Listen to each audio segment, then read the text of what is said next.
اللہ کے نبی صلی اللہ علیہ وسلم نے دین اسلام کی تبلیغ کے لیے کتنی جافشانیاں کی ہیں، کتنی قربانیاں دی ہیں، کتنے آزار کے طوفان سے گزرے ہیں، یہ تاریخ کے صفحات پہ موجود ہے، جسے آپ بارہا میری زبان سے بھی دوسرے علماء کی زبان سے بھی سن چکے ہیں۔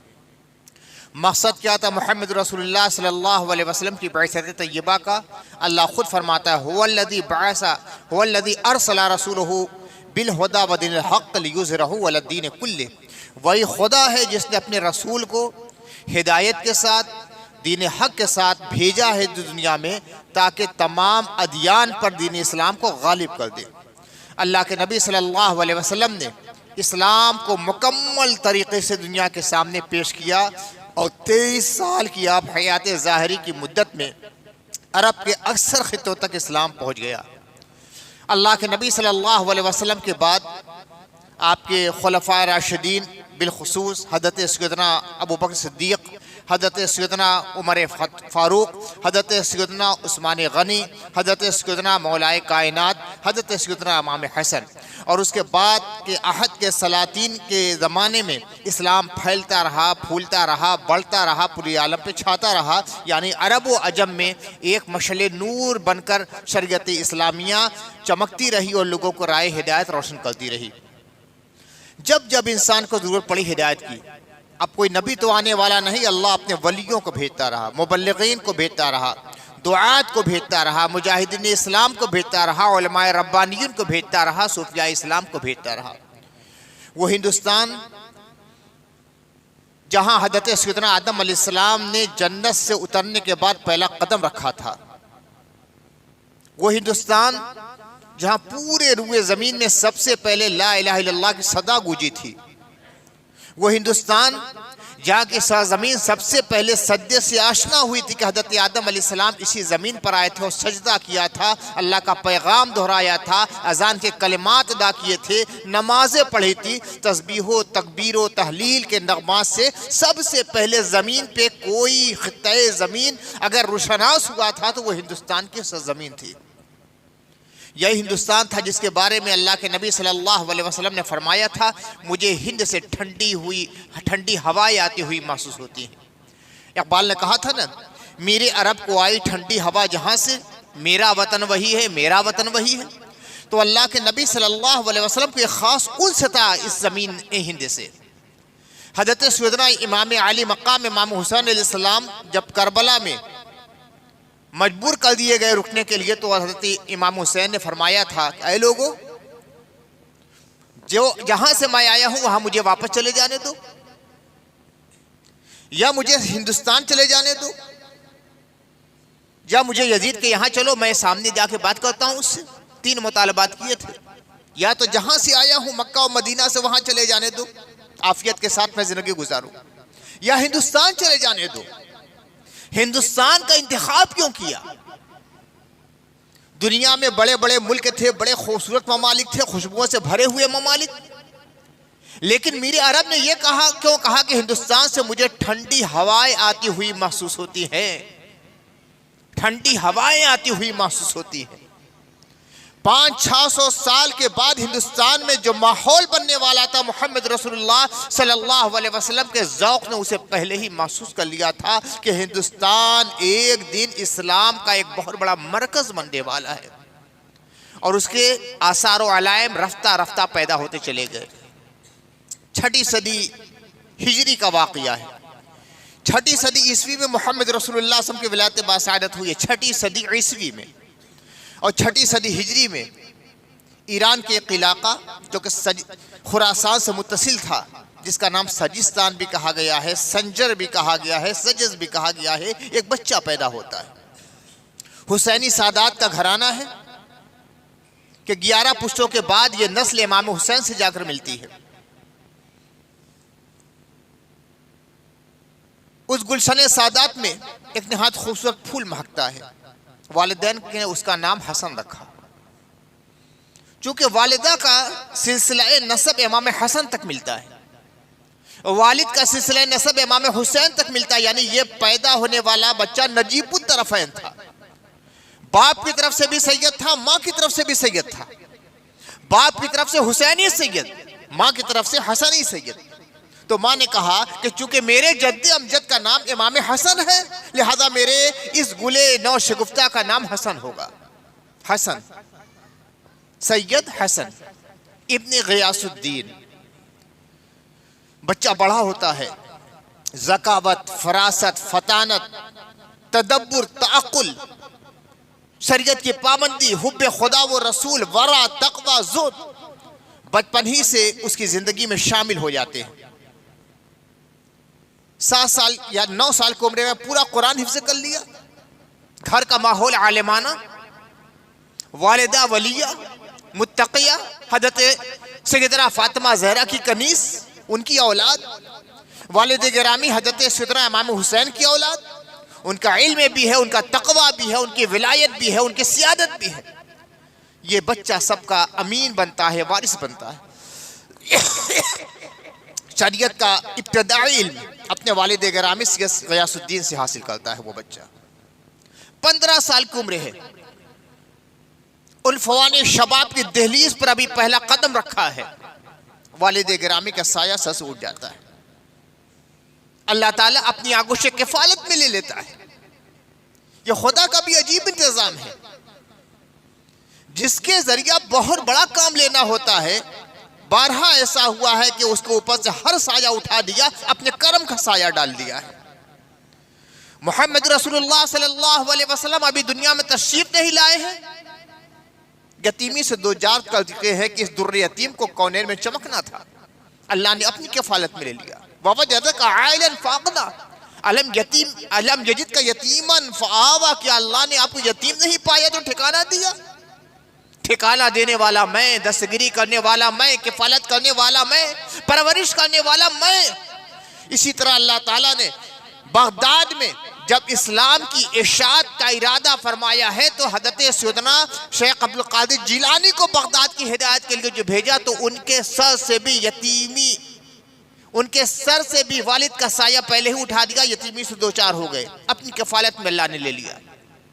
وہ شخص جس کا نام حسن تھا، جو سنجر میں پیدا ہوا، ہندوستان کے سرزمین کو ایمان کی بہاروں سے شاداب کرنے کے لیے جس کا انتخاب فرمایا تھا، 15 سال کی عمر میں اس کو یتیمی سے دو چار فرما دیا.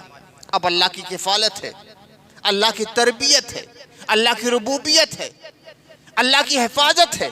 اسی کے دامن میں حضرت سیدنا سید حسن اپنی زندگی کے شب و روز گزار چکے.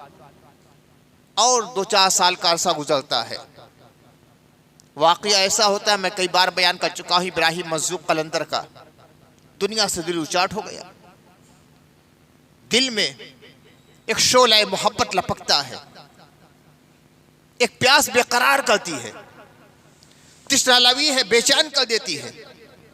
کہنے والے نے، عارف نے کہا ہے نا، دنیا کے طلبگار کو دنیا دے دے، عقبہ کے طلبگار کو عقبہ دے دے، تیری جو طلب روح کو تڑپاتی ہے، تیری جو طلب روح کو تڑپاتی ہے، مجھ کو تو وہی اے میرے مولا دے دے. یہ خدا کی طلب، ابتغاء وجہ اللہ.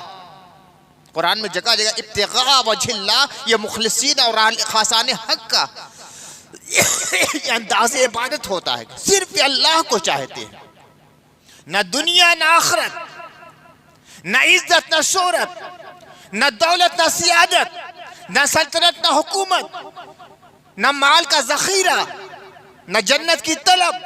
ابتغاء لوجہ اللہ، اللہ کی طلب ہے. بس تیری جو طلب روح کو تڑپاتی ہے، یہی طلب ہے جو روح کو تڑپایا کرتی ہے.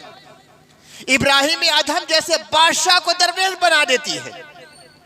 مخدوم اشرف سمنانی کے سر سے تاج حکومت پھینک کر دلقِ درویشی اختیار کر کے اپنا محبوب بنا لیتی ہے. وہی اللہ کی طلب، وہی اللہ کی طلب، وہی اللہ کی جستجو، وہی اللہ کی تلاش. یہ حسن نامی نوجوان گھر سے نکلتا ہے خدا کی تلاش میں. صحرا، بیابا، بستی، جنگل، قریہ قریہ جاتا ہے، جہاں معلوم ہوتا ہے کہ معرفت کا چراغ جل رہا ہے. اپنے قلوب کے حدود کو روشن کرنے کی سعی کرتا ہے. کبھی اس درویش کے پاس، کبھی اس ولی کے پاس، کبھی اس مذہب کے پاس، اسے ابھی اہل اللہ کے سب کی صحبتوں میں گزارتا ہے. یہاں تک کہ ایک ایسی بزرگ شخصیت سامنے آتی ہے جہاں جا کر دل کہتا ہے کہ جا ایجاز، ہاں دل لگانے کی جگہ تو یہی ہے۔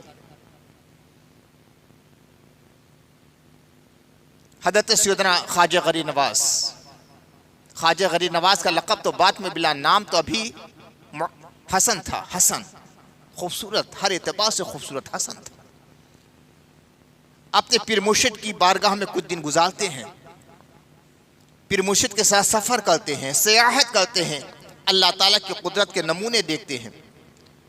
دشت سے گزرے، بیابان سے گزرے، جنگلوں سے گزرے، صحراؤں سے گزرے، بیابانوں سے گزرے، قبرستانوں سے گزرے، بستیوں سے گزرے، جہاں جاتے ہیں عبرت کا ایک تماشا گاہ نگاہ کے سامنے آتی ہے۔ پیر مرشد کا حکم ہوتا ہے چلو حسن حج کے لیے چلتے ہیں۔ خدا کی بارگاہ میں حاضر ہوئی، رسول کی بارگاہ میں حاضری ہوئی، اکتساب فیض کیا، پھر اپنے پیر مرشد کی بارگاہ میں آئے، پھر اللہ کا حکم ہوتا ہے حج کے لیے جاتے ہیں، خدا کی بارگاہ جاتے ہیں، کعبۃ اللہ کا فیض حاصل کرتے ہیں، رسول کی بارگاہ میں جاتے ہیں، دربار رسول کے انوار سے اپنے دل کو روشن کرتے ہیں۔ اب وہاں سے حکم ہوتا ہے کہ معین الدین جاؤ، ہندوستان جاؤ۔ وہی ہندوستان جہاں سے اللہ کے نبی صلی اللہ علیہ وسلم کو ٹھنڈی ٹھنڈی ہوائیں آتی ہوئی محسوس ہوئی تھیں۔ نبی صلی اللہ علیہ وسلم کی آمد کا مقصد کیا تھا؟ لِيُظْهِرَهُ عَلَى الدِّينِ كُلِّهِ هُوَ الَّذِي أَرْسَلَ رَسُولَهُ بِالْهُدَى وَدِينِ الْحَقِّ لِيُظْهِرَهُ عَلَى الدِّينِ كُلِّهِ۔ وہی خدا ہے جس نے اپنے رسول کو ہدایت کے ساتھ بھیجا، دین حق کے ساتھ بھیجا، تاکہ تمام ادیان پر غالب کر دے۔ رسول اللہ کی آمد کا مقصد یہی تھا، بعثت کا مقصد یہی تھا کہ تمام ادیان باطلہ پر دین اسلام غالب آ جائے۔ اب ہندوستان جیسا عظیم ملک جو خود اللہ کے نبی کے جد امجد کا ملک تھا، حضرت سیدنا آدم علیہ السلام، حضرت سیدنا حوا کا ملک تھا، وہ ملک کفر کی سرزمین بنی رہے، وہ ملک اصنام آشنا رہے، اس ملک پر توحید کا چراغ روشن نہ ہو سکے۔ محمد رسول اللہ صلی اللہ علیہ وسلم نے وہاں ہدایت کا چراغ روشن کرنے کے لیے اپنے فرزند حضرت سید حسن کا انتخاب کیا۔ ہندوستان آئے، پورا ملک الشرق تا غرب، الشمال تا جنوب بتوں سے بھرا ہوا تھا۔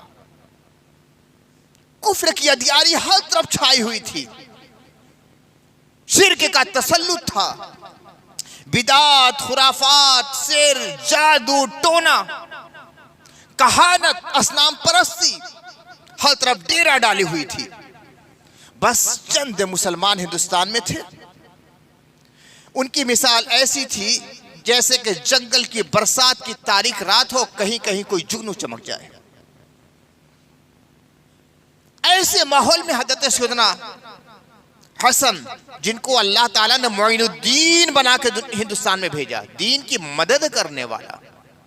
معین الدین نام نہیں ہے، نام تو حسن ہے۔ والدہ نے حسن نام رکھا، والد نے حسن نام رکھا۔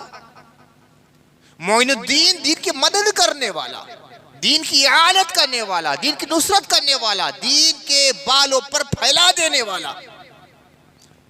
ہندوستان میں ایسے ماحول میں آئے۔ آج ہندوستان کوئی غیر مسلم ملک نہیں ہے، ایک جمہوری ملک ہے، لیکن کھل کر اسلام اور توحید کی بات کرتے ہوئے ایک بار بڑے بڑے علماء بھی سہم جاتے ہیں۔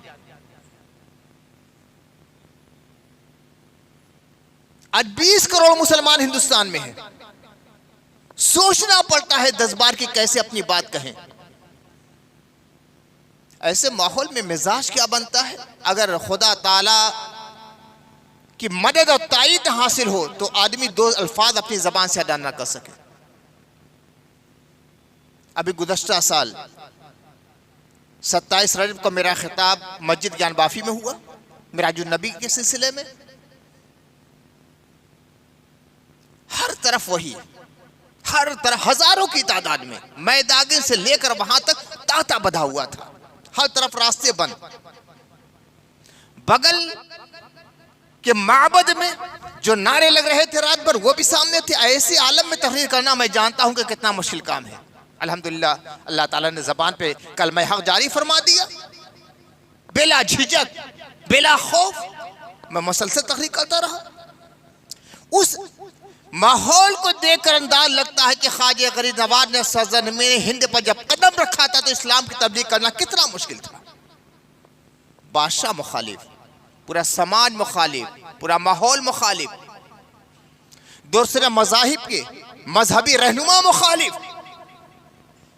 اس زمانے میں مسلمان کو اچھوت سمجھا جاتا تھا. بیٹھنا ان کے ساتھ گوارا نہیں تھا، کھانا گوارا نہیں تھا، پینا گوارا نہیں تھا، بات کرنا گوارا نہیں تھا.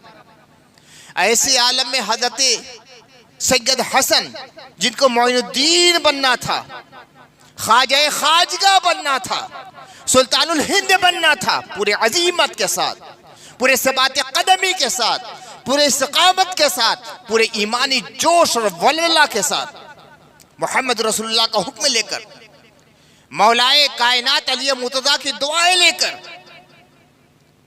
حضرت سیدہ فاطمہ کا فیضان نظر لے کر، امام استقامت امام حسین کی دعاؤں کا اثر لے کر ہندوستان میں آئے اور اسلام کو ایسے پھیلایا، ایسا پھیلایا کہ چند سالوں میں ایسا لگا کہ پورا ہندوستان اسلامی ہندوستان بن گیا ہے. آج 2 4 5 10 کوئی مسلمان کر دے تو بہت بڑی بات ہوتی ہے، واقعی اس کے لیے جنت کی ضمانت ہو جاتی ہے. جس کے ہاتھ پر 5 10 مسلمان ہو جائے، ہلکا بگوش اسلام ہو جائے، کفر سے تائب ہو کر مومن بن جائے، کوئی ملحد موحد بن جائے، بہت بڑی بات ہے.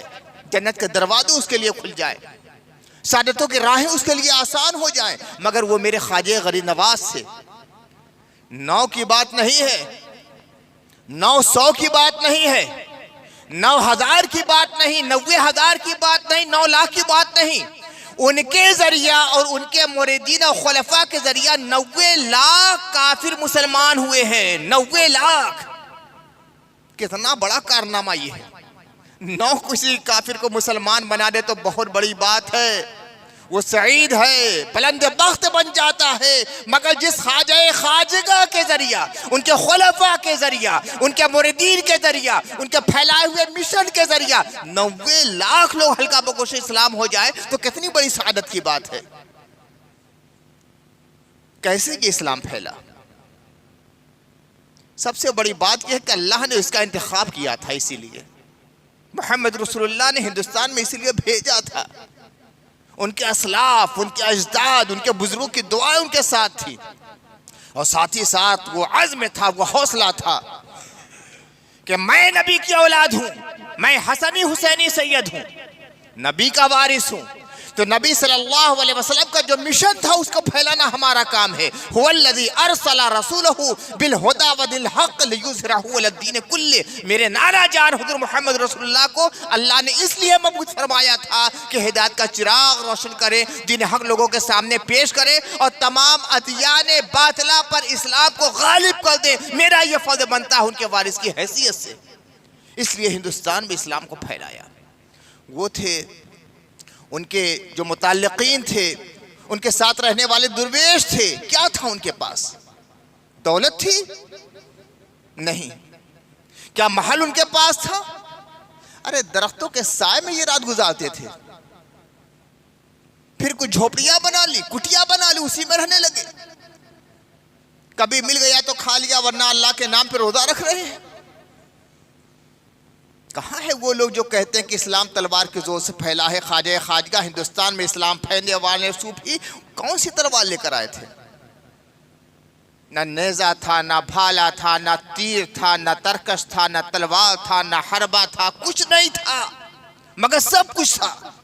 ان کے پاس قرآن تھا، ان کے پاس ایمان تھا، ان کے پاس دعائیں تھیں، ان کے پاس خانہ کعبہ کا فیضان تھا. اور اسی فیضان کے ساتھ حضرت خواجہ غریب نواز نے اپنے اسلامی مشن کو شروع کیا. محبت کے ذریعہ اسلام پھیلایا، محبت کے ذریعہ. قرآن، حدیث، توحید کا سبق، ایمان کا نور، اسی کے مشن کو لے کر حضرت سیدنا خواجہ خواجگاہ آگے بڑھے. وہ جانتے تھے کہ دشمنوں کا ملک ہے، جو اس بات کے روادار بھی نہیں ہے کہ ایک مسلمان ہمارے علاقے میں آئے. ان کے علاقوں میں جا کر اسلام پھیلانا کتنا مشکل کام تھا. ہو سکتا ہے بہت سے لوگ سوچتے ہوں اور ذہنوں میں یہ بات ڈالی جاتی ہے کہ کرامتوں ہی کے ذریعہ اسلام پھیلا ہے. تو میں صاف کہتا ہوں کہ صرف کرامت اسلام کے پھیلانے میں سب سے مؤثر کردار ادا نہیں کرتی. بھائی مجھ جیسا آدمی کہے گا کہ تو میرے پاس تو کرامت نہیں ہے، میں کیسے اسلام پھیلاؤں؟ کرامت کا ایک رول ضرور ہوتا ہے مگر سب سے اہم رول نہیں ہوتا ہے. انبیاء کے معجزے کا ایک کردار ضرور ہوتا ہے اسلام پھیلانے میں مگر سب سے مؤثر کردار نہیں ہوتا. اللہ کے نبی صلی اللہ علیہ وسلم نے چاند کے 2 ٹکڑے کیے تھے، تو چاند کے 2 ٹکڑے ہونے کی وجہ سے کتنے مسلمان ہوئے؟ ہر طرف سناٹا چھایا تھا. مگر حضور رحمت عالم نے جو تعلیم دی اس کے ذریعہ کتنے مسلمان ہوئے؟ پورا عرب حلقہ بگوش اسلام ہو گیا. مکہ، مدینہ اور اس کے اطراف اسلام کا چراغ روشن ہو گیا ہے. اصل چیز ہے تعلیم. کرامت تو کسی کسی کو اللہ تعالیٰ دے دیتا ہے. ہر ولی کے لیے کرامت ضروری نہیں. اولیاء بہت ہے، اولیاء بہت ہے. جو شخص شریعت پر مکمل عمل کر لے وہ اللہ کا ولی ہے. بہت آسان سی بات میں کہہ رہا ہوں، شریعت پر مکمل عمل کر لے وہ اللہ کا ولی ہے. ایسا نہیں کہ ولی بالکل عجوبہ ہوتے ہیں، لیکن کرامتوں کا ظہور کسی ولی سے ہوتا ہے. ہر ولی سے کرامت کا ظہور نہیں ہوتا ہے. حضرت خواجہ غریب نواز نے اپنی کرامتوں سے اسلام نہیں پھیلایا. یہ سچ ہے کہ کرامتوں کا ظہور ہوا، اناک ساگر کا واقعہ بھی ہوا، جادوگروں کا واقعہ بھی ہوا، اونٹ کے بیٹھنے کا واقعہ بھی ہوا، بہت سارے واقعات ہوئے. مگر اسلام کو پھیلانے میں سب سے اہم جو رول ادا کیا ہے وہ اسلامی تعلیمات کو نہایت مؤثر اسلوب میں حضرت خواجہ غریب نواز نے دنیا کے سامنے پیش کیا. اور یہاں کی جو آبادی تھی، ہندوستان کے رہنے والے تھے، وہ برادرواد اور اونچ نیچ اور عدم مساوات کی چکی میں جو پیستے چلے جا رہے تھے، ان کے سامنے حضرت خواجہ غریب نواز نے اسلام کا سب سے سچا مشن جو مساوات کا مشن تھا وہ پیش کیا. کلکم من آدم و آدم من تراب، تم سب کے سب آدم کی اولاد ہو اور آدم مٹی سے پیدا ہوئے. لا فضل لعربی علی عجب ولا لاسود علی احمر الا بالتقوی. کسی عربی کو عجمی پر، کسی عجمی کو عربی پر، کسی گورے کو کالے پر، کسی کالے کو گورے پر کوئی فضیلت نہیں ہے. یہاں تو یہ ہو رہا تھا یہ فلاں برادری کا ہے، یہ فلاں برادری کا ہے، یہ فلاں برادری کا ہے، یہ فلاں برادری کا ہے. ہندوستان کی فضاؤں میں اس طرح کی گیت گزر رہے تھے، فلاں برادری فلاں جگہ سے پیدا ہوئی، فلاں جگہ سے پیدا ہوئی، فلاں برادری فلاں جگہ سے پیدا ہوئی. اس آبادی کی بستی میں فلاں برادری کے لوگ نہیں جا سکتے، اس برادری کی بستی میں فلاں برادری کے لوگ نہیں جا سکتے، اس برادری کے لوگ بیٹھے ہوئے تو فلاں کو کھڑے رہنا پڑے گا، بیٹھ نہیں سکتے. اس طرح کا ماحول بنا ہوا تھا، اچھوت اچھوت اچھوت. جب ان لوگوں نے حضرت خواجہ غریب نواز کی باتیں سنی، اسلام کیا ہے، یہاں سارے انسان برابر ہے، اگر کوئی بلند ہوتا ہے تو تقوی کی بنیاد پر بلند ہوتا ہے، تو لوگ ہلکا بگوش اسلام ہوتے چلے گئے، جوق دجوق اسلام کے دامن میں داخل ہوتے چلے گئے. پھر خواجہ غریب نواز اور ان کے ساتھ رہنے والے درویشان حق، ان کا نفیس کردار، پاکیزہ سیرت، بلند اخلاق، بولنے کا انداز، گفتگو کا سلیقہ، چلنے پھرنے کا ڈھب، یہ ساری چیزیں دیکھی تو سمجھ گئے کہ جب اسلام کے ماننے والے اتنے نفیس لوگ ہیں تو اسلام کتنا پاکیزہ ہوگا، ان کا نبی کتنا بلند ہوگا. جب یہ اتنے بلند کردار ہیں تو ان کے پیغمبر کتنے بلند کردار ہوں گے، ان کی کتاب کیا تعلیم دیتی ہوگی. لوگ متاثر ہوتے چلے گئے، اسلام قبول کرتے چلے گئے. خواجہ غریب نواز کے علاوہ آپ کے مرید حضرت خواجہ قطب الدین بختیار کاکی، ان کے مرید حضرت بابا فرید گنج شکر، ان کے مرید حضرت خواجہ نظام الدین محبوب الہی، ان لوگوں کے ذریعہ اسلام پورے ہندوستان میں پھیل گیا. اور ایسا محسوس ہونے لگا کہ جیسے اسلامی ملک کا دروازہ انہوں نے کھول دیا. وہ زمانہ آیا کہ اسلامی ملک ہندوستان بن گیا. ضرورت اس بات کی ہے کہ ہم جب خواجہ غریب نواز کی چوکھٹ سے انسلاک کا دعویٰ کرتے ہیں، ہم ان کا سلطان الہند مانتے ہیں، خواجہ خواجہ مانتے ہیں، اسلام کا عظیم داعی، اسلام کا ہندوستان میں عظیم مبلغ مانتے ہیں، تو ان کا جو مشن تھا، صوفیانہ مشن، بلند اخلاقی کا مشن، اسلامی مشن، اس مشن کو ہم زندہ رکھے جتنا ہو سکے. ان کے پیغام کو ہم دوستوں تک پہنچاتے رہیں۔ بڑی حکمت کے ساتھ انہوں نے اسلام کو پھیلایا ہے۔ غالباً اس سے پہلے کی نشست میں نے جو تقریر کی تھی موضوع میرا یہی تھا، ادعو الی سبیل ربک بالحکمت والموعظۃ الحسنہ، اپنے رب کی راہ کی طرف بلاؤ۔ ادعو الی سبیل ربک، اپنے رب کی راہ کی طرف بلاؤ۔ خدا کا راستہ ہے، خدا کی راہ ہے، اس کی طرف دعوت دو۔ کس طرح؟ بالحکمہ، حکمت کے ساتھ، والموعظۃ الحسنہ، اور بہترین نصیحت کے ساتھ۔ حضرت خواجہ غریب نواز نے یہی طریقہ اختیار کیا۔ کبھی کبھی ایسا بھی ہوتا ہے کہ داعیان حق کو اپنے پیشرووں سے تھوڑا سا علیحدہ راستہ اختیار کرنا پڑتا ہے۔ جو لوگ ہر چیز میں بدعت کی رٹ لگا لیتے ہیں کہ نہیں تھا اب ہوا لہذا بدعت ہے، ان کو اس حکمت پر غور کرنا چاہیے۔ مبلغین حق نے یہ روش بہت زیادہ اختیار کی کہ کسی نئے فضا میں گئے، نئے ماحول میں گئے، نئی بستی میں گئے، نئے علاقے میں، نئے ملک میں گئے، اور وہاں کا ماحول کسی نئے طریقے کا متقاضی تھا تو اس طریقے کے مطابق عمل کیا۔ ہندوستان کا جو ماحول تھا وہ گیت کا تھا، موسیقیت کا تھا، بھجن کا تھا۔ حضرت خواجہ غریب نواز نے دیکھا کہ سیدھی سادے باتیں تقریر کے انداز میں اور نثر و اسلوب میں کہی جائیں گے تو بہت زیادہ اثر نہیں ہوگا، تو انہوں نے کیا کیا؟ غنائیت سے کام لیا، شعر سے کام لیا، سیما و قوالی سے کام لیا، چونکہ ماحول وہی تھا۔ بلکہ یہ کہا جائے کہ غنائیت کو کلمہ پڑھا لیا۔ ہر جگہ جہاں گانا، موسیقی، غنا، بھجن، گیت گایا جاتا تھا، اب اس گیت کو مسلمان بنا لیا، اسلامی نظریات پیش کیے جانے لگے۔ اب جو لوگ سیدھی سادی باتوں سے بھاگتے تھے، جہاں سما ہوتا تھا، جہاں قوالی ہوتی تھی، جہاں غنا ہوتا تھا، لوگ وعد کرتے تھے، عارفانہ کلام پڑھا جاتا تھا، عاشقانہ غزلیں پڑھی جاتی تھی، خدا کی بات، توحید کی بات، معرفت کی بات، جنت و دوزخ کا تذکرہ نشار کا ذریعہ کیا جاتا تھا۔ جب غنا کے انداز میں اور شعر کے انداز میں ہونے لگا تو دھیمے دھیمے رفتہ رفتہ لوگ آ کر بیٹھنے لگے۔ دیکھا کہ ہم تو ایک زمانے سے وہ سب سنتے رہے مگر اس کی کیفیت کچھ الگ ہے۔ یہ دل پر اثر انداز ہوتی ہے، دماغ پر اثر انداز ہوتی ہے، تصورات پر اثر انداز ہوتی ہے، اور رفتہ رفتہ لوگ خواجہ غریب نواز سے قریب ہو کر حلقہ بگوش اسلام ہوتے چلے گئے۔ یہ حکمت کا تقاضا ہوتا ہے، کبھی کبھی کرنا پڑتا ہے داعیوں کو۔ بنیاد تو وہی ہے جو اللہ کے نبی سمجھے طریقہ بتلایا تھا، لیکن کبھی کبھی ایسے راستے کی اختیار کرنا پڑتا ہے جو جدید ہوتا ہے مگر اس قدیم سے ٹکراتا نہیں۔ ہاں، قدیم راستہ جو محمد رسول اللہ کا راستہ تھا اگر اس کے خلاف ہو جائے کہ شریعت نے منع کیا ہے تو کسی طرح اس کی گنجائش نہیں بنتی ہے۔ میں سمجھتا ہوں ہندوستان میں سما کی بنیاد کی وجہ یہی تھی، لیکن میں یہ بھی کہتا ہوں کہ آج وہ ماحول نہیں ہے، اس کی کوئی ضرورت نہیں ہے۔ سما کے آداب جو بتلائے ہمارے اکابر نے، سما کے آداب بالکل نظر انداز کر دیے جاتے ہیں بلکہ پامال کر دیے جاتے ہیں، اس لیے مجھے سما کی کوئی گنجائش فی الحال نظر نہیں آتی۔ لیکن وہ زمانہ جو تھا اس کا متقاضی تھا، اس لیے خواجہ غریب نواز نے اس پہ عمل کیا، یہاں تک کہ بہت جلد اس کی ضرورت نہیں رہ گئی۔ محبوب الہی نظام الدین اولیاء حضرت خواجہ غریب نواز کے مرید کے مرید کے مرید ہیں، انہوں نے خود فتویٰ دے دیا کہ اس زمانے میں اب سما کی کوئی ضرورت نہیں ہے، اس لیے کہ ماحول اب بدل چکا تھا۔ جو لوگ بھجن کے سن کر ود کیا کرتے تھے وہ قرآن کی آیتیں سن کر ود کرنے لگے تھے۔